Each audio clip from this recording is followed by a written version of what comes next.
Hello friends, welcome to my channel VijayVP collections. நிறைய பேர் subscribe பண்ணாமல் பார்க்குறீங்க. எல்லாருமே விஜய்விபி கலெக்ஷனுக்கு சப்ஸ்கிரைப் பண்ணிவிட்டு பாருங்கள். இன்றைக்கி சிக்கன் பிரியாணி தான் செய்கிறோம். வாங்க வீடியோக்குள்ளே போகலாம். எப்போவுமே சிக்கன் பிரியாணின்னு போர் அடிக்குது. நிறைய வீடியோ போட்டிருக்கேன். அதனால் மாடியில் வச்சு செய்யலான்னு சொல்லிட்டு அவுட்டோரு குக்கிங்னு போட்டிருக்கேன். மொட்டை மாடியிலே நான் டெரஸ் கார்டன் வச்சுருக்கேன். நீங்கள் வீடியோ பார்த்துருப்பீங்க. அங்கே கொண்டு போய் சமைக்கலாம். சண்டேன்றதுனால பசங்களுக்கும் போர் அடிச்சுட்டு ஃபோனு டிவி பார்த்துட்ருப்பாங்க. அவங்களுக்கும் போர் அடிக்காமல் இருக்குன்றதுனால எல்லா திங்ஸும் அவங்களே ரெடி பண்ணாங்க, ஹெல்ப் பண்ணாங்க எனக்கு.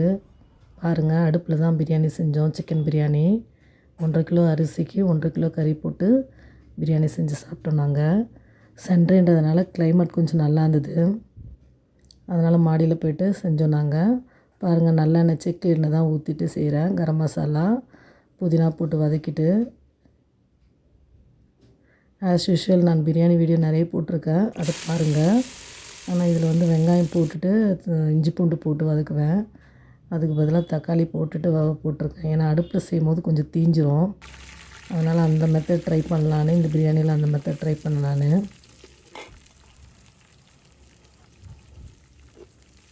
பசங்க பக்கத்துலேயே துணிலாம் போட்டு விளையாடிட்டு அப்படியே ஜாலியாக செஞ்சோம் நாங்கள். ரொம்ப நல்லா இருந்தது. சண்டே எப்படி போச்சு டைம்னே தெரியல, அவ்வளோ நல்லா இருந்தது. பாருங்கள், அடுப்பில் தான் செஞ்சதுனால கொஞ்சம் லேட் ஆகிடுச்சு, ஆனால் தெரியல. பாருங்கள், ரைஸ் ஊற வச்சுருக்கேன். எல்லாமே ரெடி பண்ணி மேலே கொண்டு போய்ட்டு வச்சுட்டு அங்கேயே உட்காந்து செஞ்சோம் நாங்கள். வெங்காயம் நல்லா வதக்கிடுச்சு. இந்த டைமில் வந்து கல் உப்பு கொஞ்சம் போட்டுட்டு வதக்கினோம்னா வெங்காயம் நல்லா வதங்கிடும்.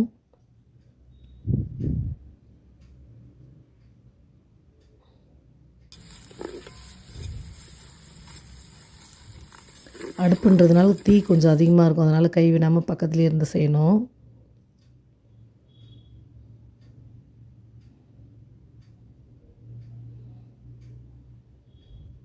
நல்லா ப்ரௌன் ஆகிடுச்சு வெங்காயம். இந்த ஸ்டேஜில் வந்து தக்காளி போடலாம்.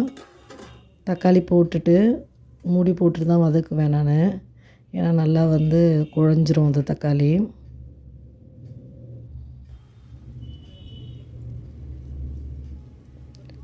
நான் மாடியில் தோட்டம் வச்சுருக்கதே வந்து இந்த மாதிரி என்றைக்காவது வீக்லி ஒன்ஸ் வந்து நாங்கள் ஏதாவது ஒன்று சமைச்சு சாப்பிடுவோம். வீக்லி ஒன்ஸ் வரலன்னா கூட மந்த்லி ஒன்ஸாவது ட்ரை பண்ணுவோம் நாங்கள்.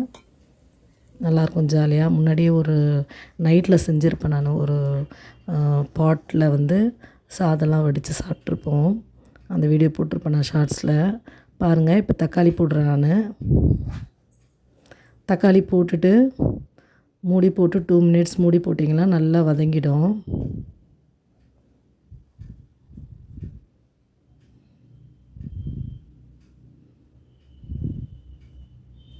சிம்பிளான சிக்கன் பிரியாணி தாங்க, ஆனால் நல்லா டேஸ்ட்டாக இருந்தது.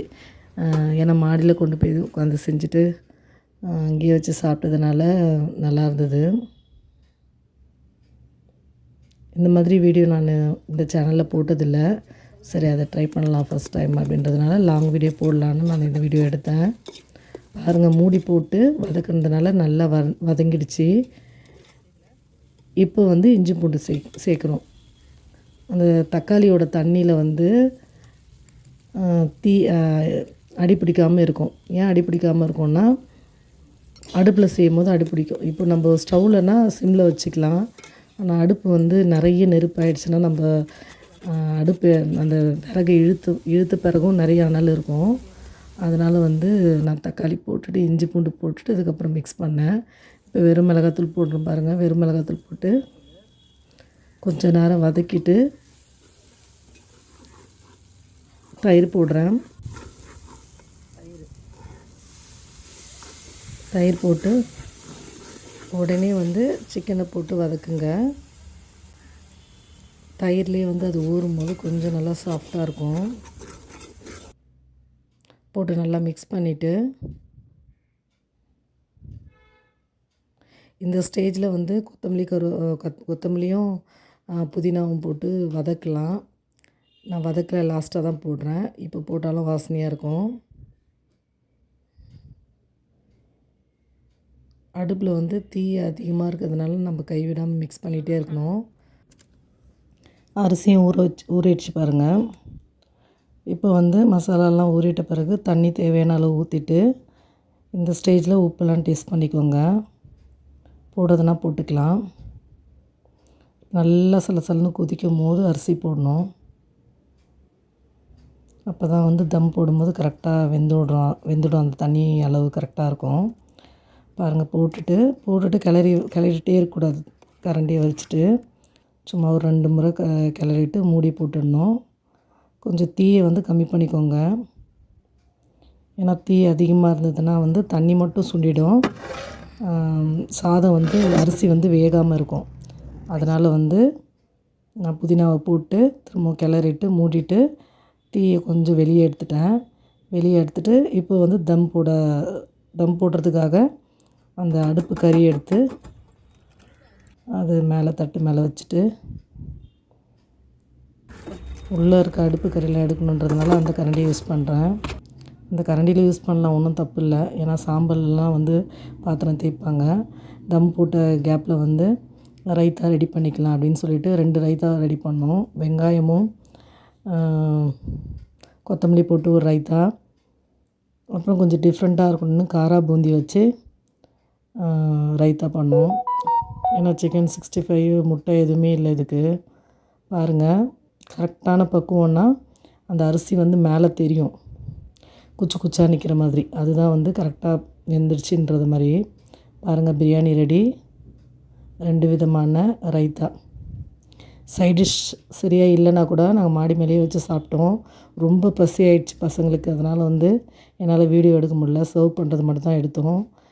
ஓகே ஃப்ரெண்ட்ஸ், நீங்களும் இது மாதிரி பிரியாணி செஞ்சு சாப்பிட்டு என்ஜாய் பண்ணுங்கள். இதுதான் எங்களோட கார்டனு. நாங்களே அங்கே கொஞ்ச நேரம் டைம் ஸ்பெண்ட் பண்ணிவிட்டு கீழே வந்துட்டோம். ஓகே ஃப்ரெண்ட்ஸ், வீடியோ பிடிச்சிருந்துன்னா லைக் பண்ணுங்கள். கண்டிப்பாக வந்து சப்ஸ்கிரைப் பண்ணுங்கள். நிறைய பேர் சப்ஸ்கிரைப் பண்ணாமல் பார்க்குறீங்க வீடியோ. விஜேவிபி கலெக்ஷன்ஸ்க்கு சப்ஸ்கிரைப் பண்ணிவிட்டு பாருங்கள். ஃப்ரெண்ட்ஸ் அண்ட் ஃபேமிலிக்கு ஷேர் பண்ணுங்கள், லைக் பண்ணுங்கள். Okay friends, thank you.